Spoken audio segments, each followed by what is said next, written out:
الحمدللہ رب العالمین والصلاة والسلام علی خاتم الانبیاء والمرسلین ما بعد فاعوذ باللہ السمیع العلیم من الشیطان الرجیم بسم اللہ الرحمن الرحیم ان الدین عند اللہ الاسلام صدق اللہ العظیم۔ آج جمعرات کا دن ہے اور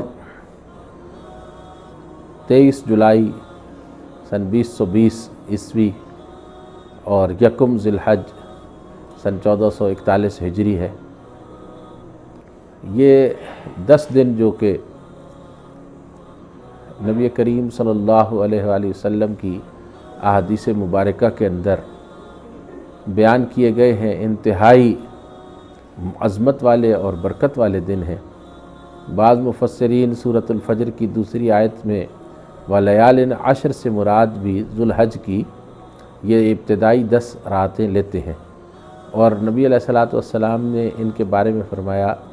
کہ ان دنوں میں کیا ہوا جو عمل ہے، یعنی ان دنوں میں رکھا ہوا روزہ اور ان دنوں میں پڑھی ہوئی نماز اور ان دنوں کے اندر کیے ہوئے صدقات اور خیرات اور ان دنوں میں کیے ہوئے نیکی کے کام، امر بالمعروف اور نہی عن المنکر وغیرہ، فرمایا کہ ان کے برابر کوئی دوسرے دنوں کا کیا ہوا کام نہیں پہنچ سکتا۔ تو صحابہ کرام رضوان اللہ تعالیٰ علیہ مجمعین نے پوچھا کہ اللہ کے رسول، کیا جہاد بھی ان دنوں کے کیے ہوئے عمل کے برابر نہیں ہو سکتا؟ تو آپ صلی اللہ علیہ وسلم نے فرمایا کہ جہاد بھی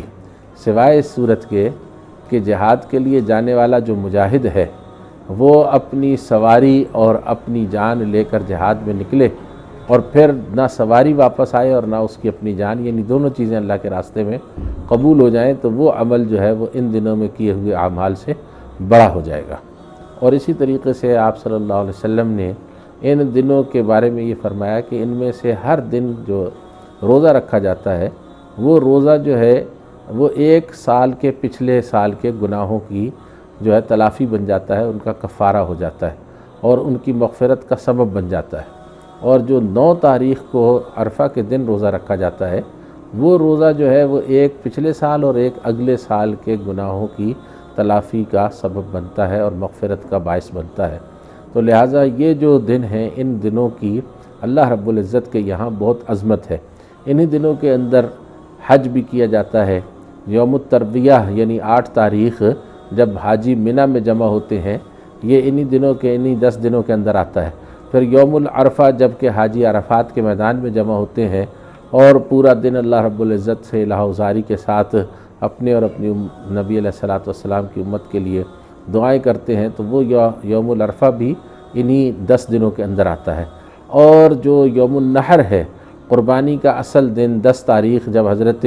ابراہیم علیہ الصلوۃ والسلام نے اپنے بیٹے حضرت اسماعیل علیہ الصلوۃ والسلام کو اللہ کے راستے کے اندر چھری کے نیچے رکھا، اس وقت بھی وہ جب دن تھا تو وہ 10 ذوالحج تھی۔ تو لہٰذا یہ جو یوم النحر آتا ہے یہ 10واں دن، یہ بھی انہی 10 دنوں کے اندر، انہی 10 راتوں کے اندر اس کا آنا ہوتا ہے۔ اور یہ ایسا دن ہے کہ جس کے بارے میں نبی علیہ الصلوۃ والسلام نے فرمایا کہ اللہ رب العزت کے نزدیک جس دن قربانی کی جاتی ہے اس دن قربانی کا خون بہانے سے زیادہ کوئی دوسرا عمل محبوب نہیں ہوتا۔ تو بہت سی احادیث آپ نے اس حوالے سے جمعوں کے خطبات میں بھی سن لی ہوں گی، اور بہت سی احادیث آپ کو آپ کے دوستوں نے لکھ کر بھیج دی ہوں گی۔ اس حوالے سے صرف اتنا یاد دلانا مقصود ہے اس وقت کہ چونکہ ہم ایک ایسے عشرے کے اندر ہیں کہ جس عشرے میں دن اور رات دونوں جو ہیں یہ اللہ تعالیٰ کے محبوب اور برکت دیے ہوئے دن ہیں، اس لیے ان کے اندر جتنا انسان کو زیادہ سے زیادہ کما لینے کی توفیق نصیب ہو اس کو کما لینا چاہیے۔ اور وہ کمائی ہے انسان کا روزہ رکھنا، انسان کا تہجد پڑھنا، نوافل پڑھنا، قرآن پاک پڑھنا، اللہ کی یاد کرنا، ذکر اذکار کرنا، یہ بنیادی کام ہے۔ اور ان کے بعد پھر صدقہ اور خیرات کرنا تاکہ ہر قسم کے گناہوں کی بھی مغفرت ہو اور ہر قسم کی جو ہے غلطیاں ان کی تلافی بھی ہو جائے، اور جو نیکی میں کمی رہ جاتی ہے وہ بھی صدقے سے پوری ہوتی ہے۔ اور اسی طریقے سے امر بالمعروف اور نہی عن المنکر کا بھی ان دنوں میں درجہ بہت بلند اور بڑا ہو جاتا ہے۔ یہی وہ دن ہوتے ہیں کہ جن میں حاجی جو ہیں وہ نبی کریم صلی اللہ علیہ وسلم کی